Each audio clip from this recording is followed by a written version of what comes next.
Alors, nous allons maintenant, du coup, pour les quatrièmes, corriger les exercices sur les rotations qui vont venir.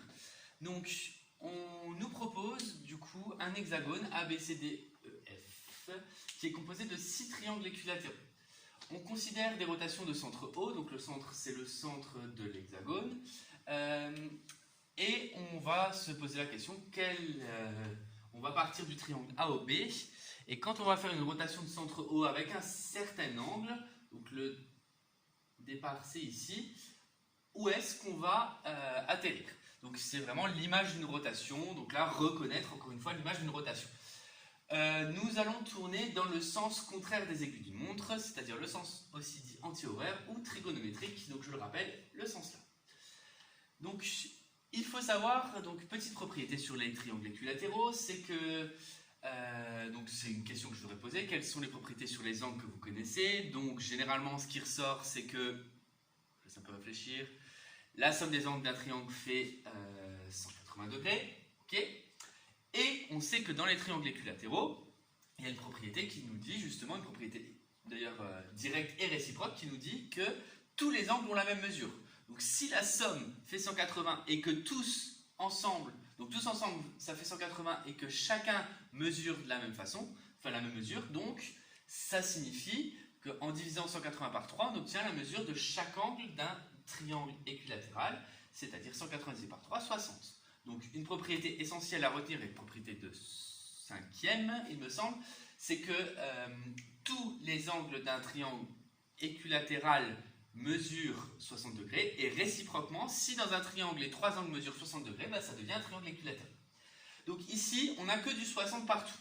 On aurait pu aussi se dire, tout simplement, que quand on fait un tour en entier, on a fait 360 degrés. Or ici, on voit que c'est réparti de façon équitable en 6 parts. S'il y a 360 degrés répartis équitablement en 6 parts, 360 divisé par 6, cela revient aussi à trouver 60 degrés.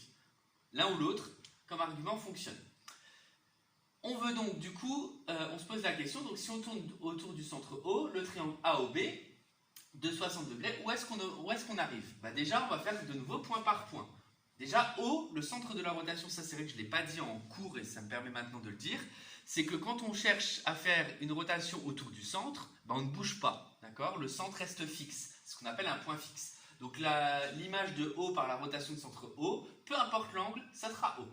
Ensuite, l'image de B, si je tourne de 60 degrés, je tombe sur A. L'image de A, ensuite, si je tourne de 60 degrés, je tombe sur F, ce qui signifie que l'image de la rotation du triangle AOB par la rotation dans le sens contraire des aiguilles d'une montre de centre O et d'angle 60 degrés me donne le triangle AOF. Donc première réponse, c'est le triangle AOF.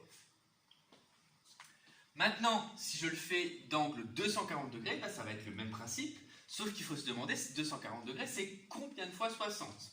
Donc, ou alors 24, c'est combien de fois 6? La réponse est 4. Donc si je tourne une fois de 60, je suis ici, 2, 3, 4. Donc par le même principe, en tournant dans le sens là, on va obtenir le triangle DOC. Évidemment, là, je note juste les réponses, mais pour vous, je compte sur vous pour mettre des phrases réponses sur ce type d'exercice. En tout cas, au brevet, vous n'êtes pas encore, mais au brevet, on attend évidemment que vous sachiez donner la réponse, mais que vous sachiez communiquer la réponse. Et communiquer la réponse, ça signifie quoi? Ça signifie communiquer par des phrases, même si on est en maths. Et enfin, si on parle de translation, donc je m'occupe de la translation qui va de C vers D. Donc je peux faire la flèche. Ici, je n'ai pas de quadrillage. Donc je ne peux pas dire je descends de 2 carreaux et je vais de 3 carreaux à gauche puisque je n'ai aucun quadrillage. Maintenant, je peux me baser par rapport au parallèle. Et donc du coup, imaginez que le mouvement de C vers D, mon triangle AOB, va le faire également.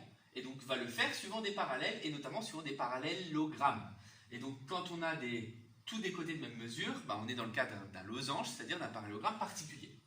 Donc, ce qui signifie que tout ce qui vous semble être parallèle sur la figure l'est parce qu'on a des parallélogrammes. Donc si je considère le mouvement de C vers D, que je ne peux pas décrire avec des carreaux, le point B va se décaler jusqu'au point O. Donc B va devenir O. Ensuite, le point O, ici, va devenir E. point A va devenir F. Ainsi, le triangle AOB va se transformer par la translation qui transforme C en D au triangle FEO. Et là, ça vous donne aussi une méthode, ce qu'on appelle aussi un tableau de symétrie. Donc ce tableau de symétrie peut être très pratique pour plein de choses. Vous avez départ, arrivée. Donc ça vous permet de savoir si vous arrivez à faire point par point, vous avez une figure globale, ça vous permet d'obtenir la figure complète. Mais ça permet aussi également, si je regarde uniquement BO ici, le segment BO va être transformé en le segment OE. Et comme je sais que les translations, d'ailleurs ce serait pareil pour les rotations, conservent les longueurs, ça veut dire que si je connais la longueur du segment BO, je peux déduire la longueur du segment OE. Ça veut dire également, si je prends les trois là de nouveau, que si je m'occupe de l'angle BOA, en reprenant dans l'ordre, le symétrique de l'angle BOA c'est l'angle EOF, et par symétrie, ou par translation, les mesures d'angle sont conservées, donc l'angle BOA est égal à l'angle EOF. Donc ça, on attaque un petit peu, on va un petit peu plus loin, et donc c'est pas du tout ce qui était demandé dans l'exercice, mais c'est des choses comme ça dont on va se servir pour parler de propriétés. Et dès qu'on parlera de propriétés, je vous l'ai dit, il faudra être capable de cibler la partie de la grande propriété qui en résume plusieurs, qui convient. Donc là, si on parle d'angle, c'est les translations, puisque là, on est en l'occurrence dans les translations, conservent les mesures d'angle. Les translations conservent les longueurs. En ce qui concerne l'exercice 20, cette fois-ci, on a des figures et on se pose la question, quelle transformation permet de passer du drapeau rouge au drapeau noir? Si les drapeaux sont dans le même sens, s'ils ont glissé, ça va être une translation. Dès que ça tourne, ça va être une rotation. Alors, ça pourrait être aussi une symétrie. Donc, ici, la figure a tourné. Donc, il y a deux réponses pour la question A. Pour la question A, comment je passe de la figure rouge à la figure noire? Par une symétrie centrale de centre A. Donc, la première chose, ça vous auriez pu le dire en cinquième, c'est que c'est une symétrie centrale parce qu'on fait un demi-tour de centre A. C'est-à-dire qu'en fait, on fait un demi-tour autour de A. Mais on a vu également dans le cours que quand on fait un demi-tour, c'est qu'au final, on a fait un angle de 180 degrés. C'est également donc une rotation de centre A et d'angle 180 degrés. Alors, normalement, vous êtes censé me dire, mais oui, mais dans quel sens? Pour une rotation d'angle 180 degrés, que je fasse un demi-tour vers la droite ou un demi-tour vers la gauche, c'est la même chose. Donc là, peu importe le sens, vous pouvez dire dans le sens horaire comme dans le sens anti-horaire, c'est le seul angle pour lequel ça marche. Pour le B, qu'est-ce qui nous permet de passer de la figure rouge à la figure noire? Là, on voit qu'elle n'a pas changé, elle a vraiment glissé, donc c'est une translation. Mais maintenant, pour définir une translation, il faut définir entre guillemets le vecteur, c'est-à-dire quel point glisse vers quel point assez facilement. Là, il n'y en a pas 15 des points sur le deuxième drapeau, donc il faut juste reconnaître ce qui va correspondre, la figure de départ, au même endroit avec la figure d'arrivée. Donc par exemple, c'est une translation de C vers A, ou de vecteur CA, donc de C vers A. Maintenant, si je regarde le point B, j'ai aussi le point B', donc, ou alors de B vers B'. Et là, j'en ai pas d'autres, parce que les autres points ne sont pas notés. Et évidemment, on pourrait s'imaginer qu'ils sont notés. Enfin, pour le C, on voit de nouveau cette fois-ci que la figure a tourné, et là, on reconnaît un angle droit. Donc un angle droit, ça va nous donner l'angle de la rotation. Et cet angle droit, en plus, il est pratique parce qu'il est à l'endroit du centre de la rotation. Donc on va avoir à faire une rotation de centre A. Et là, suivant le sens dans lequel on tourne, l'angle ne va pas être le même. Je peux tourner dans un sens comme dans l'autre. Le sens le plus logique, ici, c'est le sens là parce que l'angle est le plus petit. Si je tourne dans le sens là, ça veut dire que je suis dans le sens anti-horaire. Donc dans le sens appelé aussi trigonométrique. Et donc, si je suis dans le sens là, l'angle fait 90 degrés.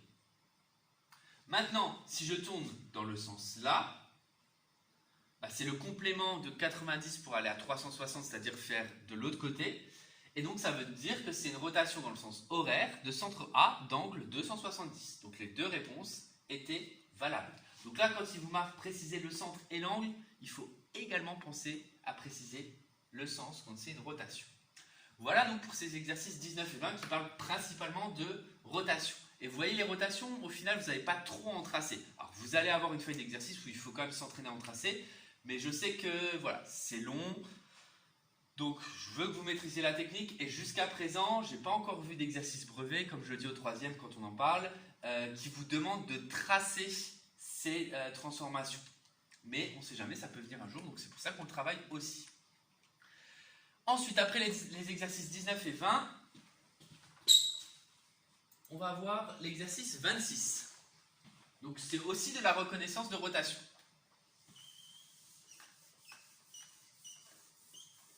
Donc l'avantage vraiment de ces exercices, c'est qu'il n'y a pas grand-chose à faire en termes de raisonnement. C'est vraiment que de la reconnaissance. Donc ici, on a 12 pétales qui sont superposables. Ça veut dire qu'on va passer d'une pétale à l'autre en tournant autour du centre qui s'appelle O. Donc là, clairement, on va reconnaître des rotations. Ça, je pense que ça devrait aller pour tout le monde. Maintenant, la question qu'on se pose, c'est rotation 8, mais de quel angle? Et c'est un petit peu tout l'objet de l'exercice. On va vous proposer des angles, il faut savoir on va aller de quelle pétale vers quelle pétale. Et on va vous proposer à l'inverse d'aller de telle pétale vers telle pétale, et ça sera à vous de définir la rotation. Donc pour ça, première question, un peu comme tout à l'heure avec les hexagones, on va se poser la question, les 360 degrés là sont répartis en combien? Il y a 12 pétales, donc répartis en 12. Donc la première chose à calculer, c'est l'angle entre deux pétales.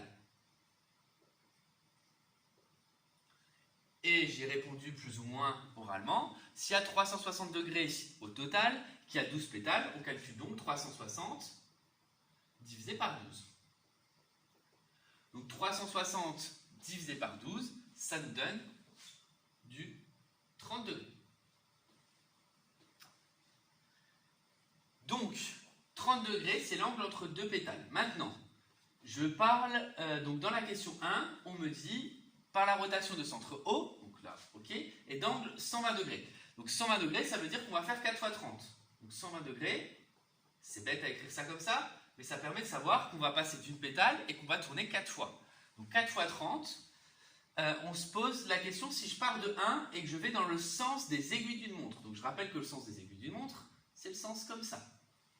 Donc si je pars du pétale du 1 et que je tourne 4 fois, vers quel pétale j'arrive? Donc une fois j'arrive au 12, deux fois au 11, 3 fois au 10, 4 fois au 9. Donc je vais passer du pétale 1 vers le pétale 9. Et donc du coup, encore une fois, je vous marque juste la réponse, mais vous, j'attends la phrase réponse. Par la rotation de centre O d'angle 120 degrés dans le sens des aiguilles d'une montre, l'image du pétale 1 et le pétale 9. L'image du pétale 8, si je tourne encore une fois 4 fois donc dans le sens des aiguilles d'une montre, ça me donne donc 1, 2, 3, 4, on arrive au pétale 4. Et l'image du pétale 6, donc si je pars du 6 et que je tourne 4 fois, 1, 2, 3, 4, j'arrive au pétale 2. Donc 3 phrases réponses qui me disent, par la rotation de centre O et d'angle 120 degrés dans le sens des aiguilles d'une montre, l'image du pétale 1 et le pétale 9, l'image du pétale 8 et le pétale 4, l'image du pétale 6 et le pétale 2. Maintenant, vous devez donner une rotation qui transforme 1 en 6, puis qui transformera 10 en 2, 7 en 9. À chaque fois, ça sera des rotations de centre O. Donc ça, on peut déjà le préciser. Il y aura du coup deux choses à préciser, l'angle et le sens. Et il y aura du coup à chaque fois deux réponses possibles. Donc pour la première réponse, donc on va de 1 vers 6. Donc de 1 vers 6, ça va dépendre si c'est le sens des aiguilles de montre ou le sens inverse des aiguilles de montre. Donc on va faire dans le sens horaire et le sens anti-horaire.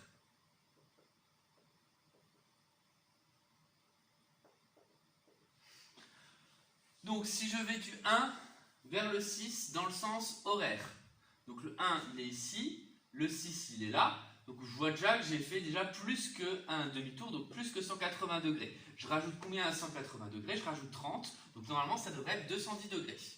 On va le vérifier en comptant de 30 en 30. ça fait 30, 60, 90, 120, 150, 180, 210. Donc c'est bien 210 degrés. Pour le sens anti-horaire, donc dans le sens là, ça fait 30, 60, 90, 120, 150. Au passage, on va assez vite remarquer, et je vous le fais déjà remarquer, même si en classe je pense que j'aurais attendu le B, c'est que si je vais de 210 degrés dans un sens, dans l'autre sens je peux trouver la réponse. Comment? Je sais que les deux ensemble, ça va faire le tour complet, donc c'est-à-dire 360 degrés. Donc si je sais qu'il y en a un c'est 210, le complément pour aller à 360 c'est 150. Alors de nouveau, cette fois-ci pour aller du 10 au 2. Donc là le 1 c'était pour aller du 1 au 6. Maintenant si on va du 10 vers le 2, dans le sens horaire, puis dans le sens anti-horaire. Je donne les deux réponses parce que tout le monde n'a pas forcément tourné dans le même sens et que les deux réponses sont valables. Donc pour aller du 10, qui est ici, vers le 2. Donc je vais tourner dans un premier temps dans le sens horaire. Je vais compter du coup combien de fois 30 il y a pour aller du 10 au 2. Il y a 1, 2, 3, 4, 5, 6, 7, 8. Donc 8 fois 30, ça veut dire dans le sens horaire 240 degrés. Si c'est 240 degrés, dans l'autre, ça va être 120 degrés par complément. On peut vérifier. Pour aller du 10 au 2 dans le sens anti-horaire, j'ai donc 1, 2, 3, 4. 4 fois 30, ça fait bien 120. Et enfin, donc le C. J'espère que tout le monde voit. Je vais éviter de rapprocher plein de trucs dans ma tête. Le but, c'est voir des maths. Donc, quand on va du 7 au 9, donc dans le sens horaire et dans le sens anti-horaire, donc si je vais du 7 vers le 9, dans le sens horaire, ça va me faire un grand tour. Donc je vais commencer à la limite dans le sens anti-horaire. Comme ça, je trouverai le complément. Dans le sens anti-horaire, j'en ai que 2 à faire, des pétales, c'est-à-dire 60 degrés. Et donc du coup, forcément, dans l'autre, 300 degrés. J'en aurai donc 10. Voilà pour cet exercice où il fallait tout simplement reconnaître. Mais vous voyez que le début est important. Et souvent dans les exercices, vous allez sous-entendre le début. Donc c'est-à-dire que vous allez trouver les 30 degrés généralement assez facilement, mais vous n'allez pas les expliquer. Or ça en contrôle, évidemment, ça fait perdre des points puisque je vais vous poser la question, mais d'où viennent ces 30 degrés? Donc important de bien poser les choses avant même de répondre aux questions et de se dire, voilà, j'ai 12 pétales 360 degrés, ça veut dire qu'entre deux pétales, il y a quel angle? J'ai 6 triangles équilatéraux 360 degrés, ça veut dire qu'entre chaque triangle, il y a 60 degrés. Donc ça, vraiment important de poser les choses et à partir de là, c'est que des phrases-réponses. Il reste donc un exercice à voir sur les rotations. Donc cette fois-ci, c'est sur un pavage, parce que ce qu'il faut savoir, normalement, l'objectif principal pour vous, c'est être capable de faire des frises et des pavages. Et là, c'est pareil, on en a vu un petit peu avec le pavage du sapin juste avant Noël, mais ça, forcément pour vous, cette année, ça sera mort, j'aurai pas le temps de le faire. Mais peut-être l'an prochain en 3e, si c'est possible, il y a eu des années où on a fait des beaux pavages, notamment sur GeoGebra.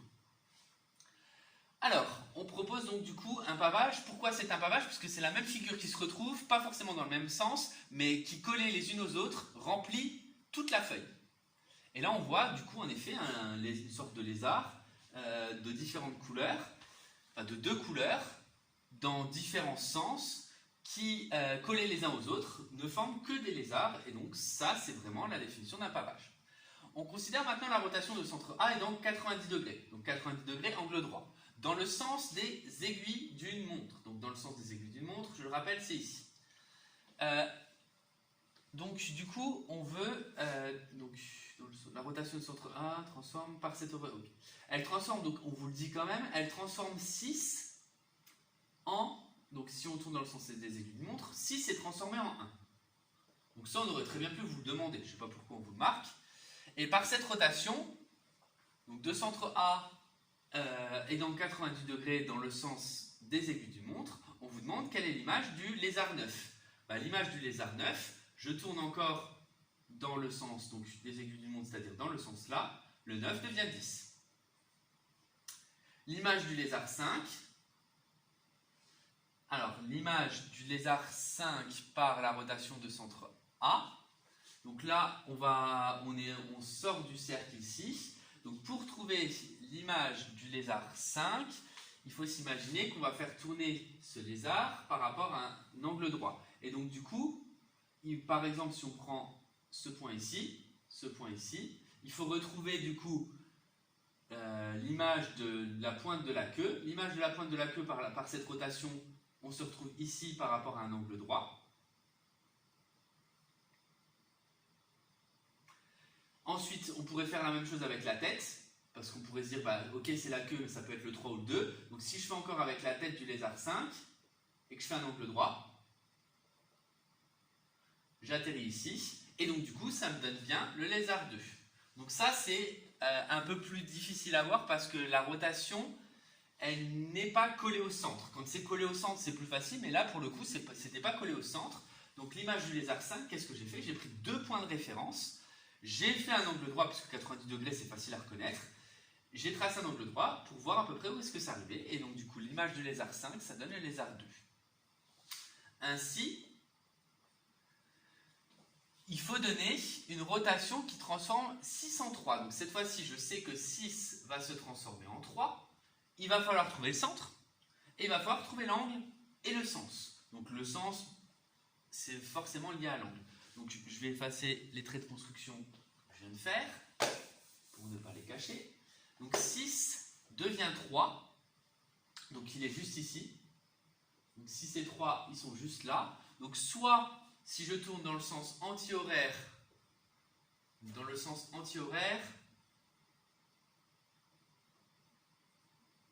bah, je peux prendre par exemple le centre D au niveau de la tête et faire 90 degrés. Donc centre D, angle 90 degrés.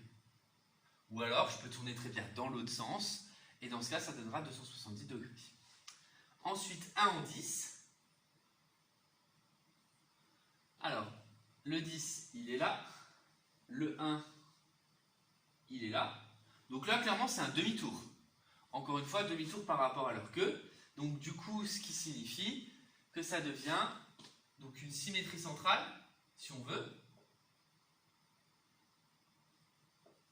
Donc une symétrie centrale de centre A, ou alors une rotation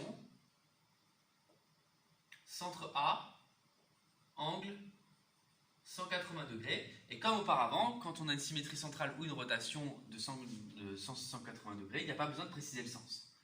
Et enfin 6 en 2. Donc le 6, il est où le 6? Il est là. Le 2, il est ici. Donc là, pour transformer le 6 en 2, on voit qu'ils sont liés par le point C. Et encore une fois, ils sont liés par le point C par un demi-tour. Donc c'est encore une fois une rotation ou une symétrie centrale. Rotation centre C, angle 180 degrés. Donc là, ou alors symétrie centrale de centre C. Voilà pour ces exercices sur les reconnaissances de rotation. Maintenant, il y aura encore pour ce chapitre une fiche d'exercice où vous allez devoir reconstruire un peu comme dans le cours des translations rotation et vous allez devoir utiliser des propriétés sur ces transformations. Donc ça restera à voir et ça finira le chapitre. Une fois que ce chapitre sera fini, on attaquera les puissances. Je vous ai dit les stats, j'aimerais vraiment qu'on le fasse ensemble parce que j'aimerais récolter des données. Ou alors si vraiment ça met trop de temps, les données, on les récupérera sur l'UNT.